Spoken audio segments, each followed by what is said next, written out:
Em 2017 eu estava fazendo uma série de textos, compartilhando no Facebook, sobre por que ler a Bíblia. Eu estava revendo esses dias, porque de vez em quando isso vem à lembrança, a 18ª razão.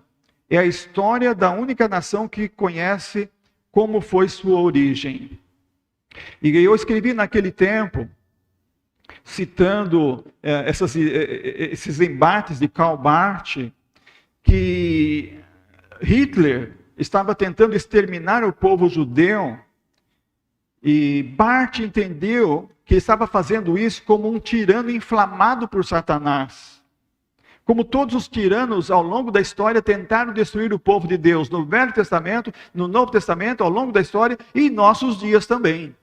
Nós temos governantes no mundo que querem destruir a igreja, eles querem calar a igreja no mundo inteiro. Há muitas nações que estão fazendo isso sob rígida perseguição e proibição.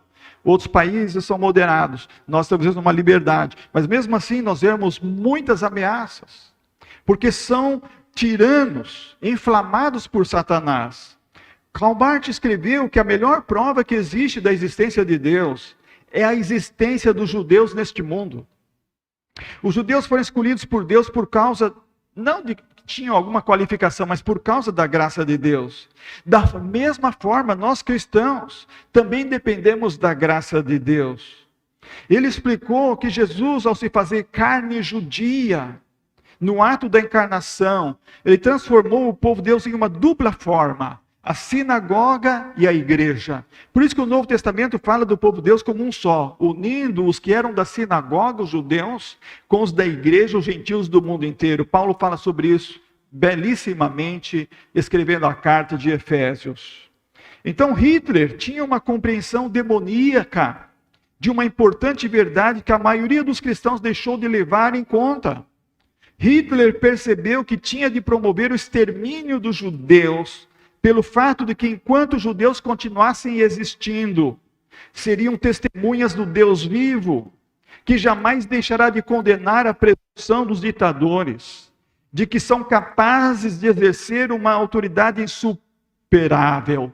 É por isso que os ditadores não gostam da igreja, não gostam dos pastores, não gostam dos teólogos conservadores, não gostam das liberdades que o cristianismo defende, porque eles querem exercer a autoridade insuperável como Hitler estava defendendo no seu tempo.